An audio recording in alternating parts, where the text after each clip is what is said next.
In this lecture, we will be discussing Chapter 8 in your statistics textbook, Morbidity and Other Miscellaneous Rates. The term morbidity means the state of being diseased or the number of sick persons or cases of disease in relation to a specific population.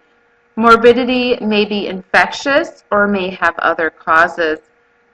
For example, they may have other things going on at the same time as other conditions. They may be chronic conditions such as diabetes, congestive heart failure, things that last for a long duration.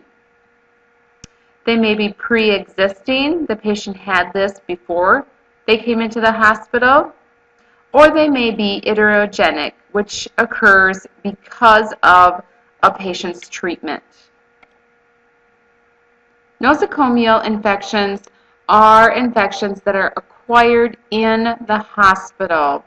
So these are things that a patient does not come in with, but they picked up something while in the hospital. Effective management of infections acquired in the hospital sometimes requires finding cases listed by physicians in medical records. The HIM practitioner can help identify such cases when performing qualitative analysis and coding. These infections can also be called healthcare-associated infections, or HAIs.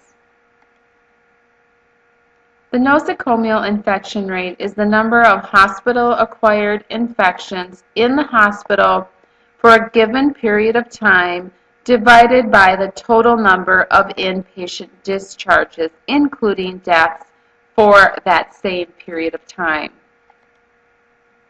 Infection rates may be calculated separately for specific infections, such as surgical wound infections, infections that occur right after childbirth, infections of the respiratory tract, urinary tract, bloodstream, and the list could go on and on.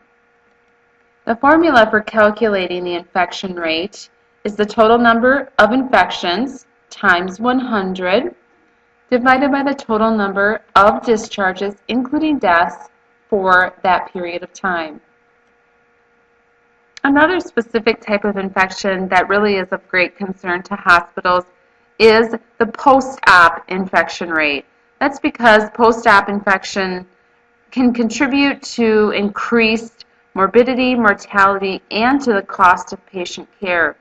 Postoperative infections occur, as the name sounds, after surgery. Even though hospitals take great care to avoid an infection after surgery, obviously one can still occur. There are two terms that we need to consider here. The first one is the definition of a surgical procedure. It's defined as a single, separate process upon or within the body that can be completed in itself, normally performed by a physician, dentist, or other licensed practitioner, can be done with or without instruments, and is performed to restore deficient parts, remove disease, foreign matter, assist in delivery, or to aid in a diagnosis.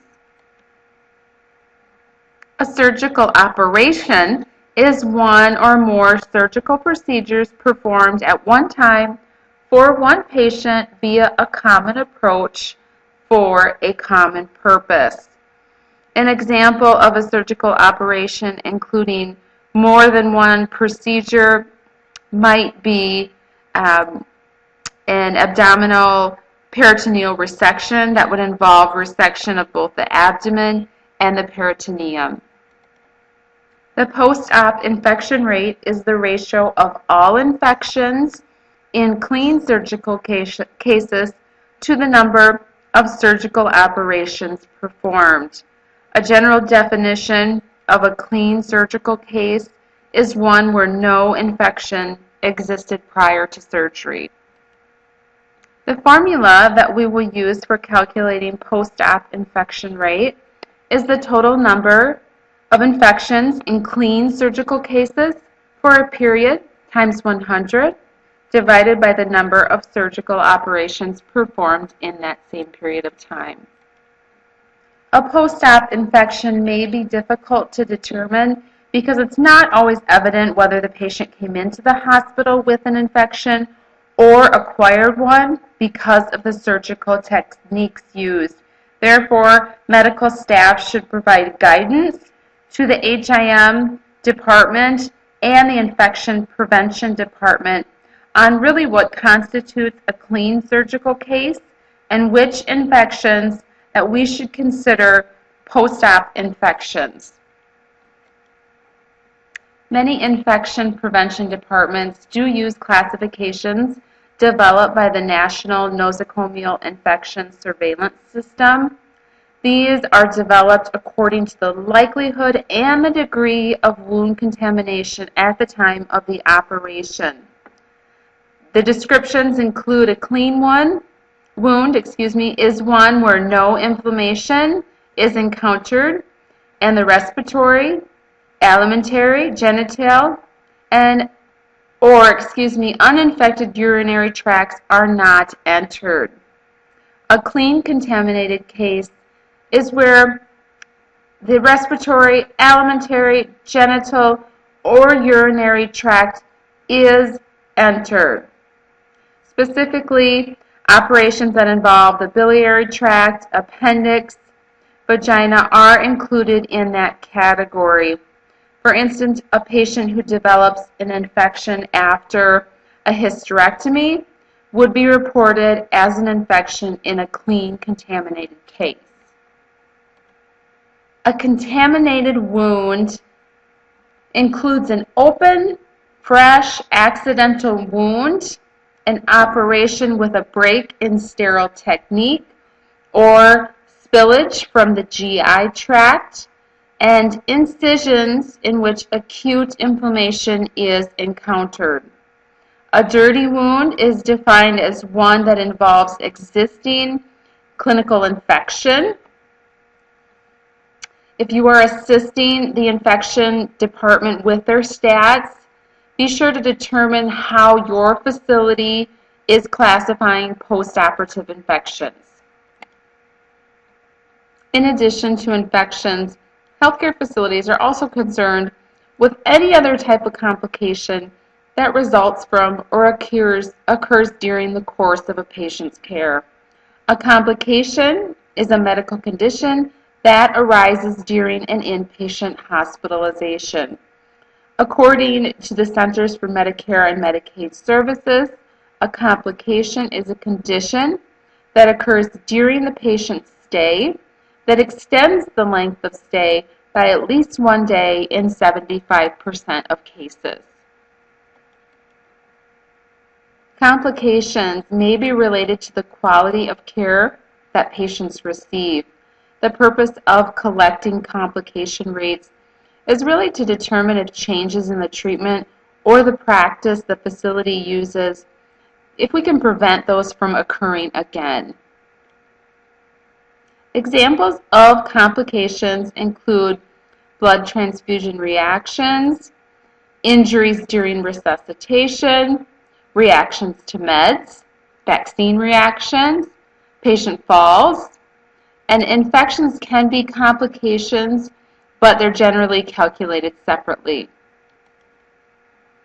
Many facilities calculate these rates at normal intervals, monthly, quarterly, maybe every year. The general formula for calculating the complication rate is total number of complications for a period times 100 divided by total number of discharges in the period. Most hospitals determine the percentage of deliveries that are performed by C-section compared to spontaneous or vaginal deliveries. Much attention has been given to high C-section rates by specific physician, specific hospital, and a specific area of the country because of concerns about adverse effects to the mom and to the baby. Additionally, it may be necessary to report C-section rates to accrediting agencies or the American Medical Association. A delivery is defined as the process of delivering a live-born infant or a dead fetus and the placenta by manual, instrumental, or a surgical mean. A pregnant mom who delivers has one delivery, however, she can have multiple births. Sometimes a woman is admitted to the hospital for a condition of her pregnancy but does not deliver during that hospitalization. For example, a woman may be admitted because she thinks she's in labor, turns out to be false labor. In that case, the patient may be classified as an OB patient but not as delivered. The formula for calculating the C-section rate is the total number of C-sections performed in the period times 100 divided by the total number of deliveries in the period, and we want to include C-sections. A consultation is the response by one healthcare provider to another healthcare professional's request to provide recommendation or opinions regarding the care of a particular patient. The patient's attending physician may request a consultation to examine a patient and give an opinion. Ordinarily, the consult is to help identify and treat a patient whose diagnoses might be outside of the expertise of that particular attending physician. Consults are usually specialists in their field of medicine. The formula for calculating a consult rate is total number of patients receiving a consult times 100 divided by total number of patients discharged. The HIM practitioner may compute and report other rates according to what a specific healthcare facility really needs. External agencies may also ask for additional data and rates to be reported. To pursue all the possibilities in this book or in this particular chapter is impractical. Really, the best rule of thumb is to use the other rates formula, and that formula is listed here. Basically, we can always take the number of times something happened times 100 and divide it by the number of times that same thing could have happened.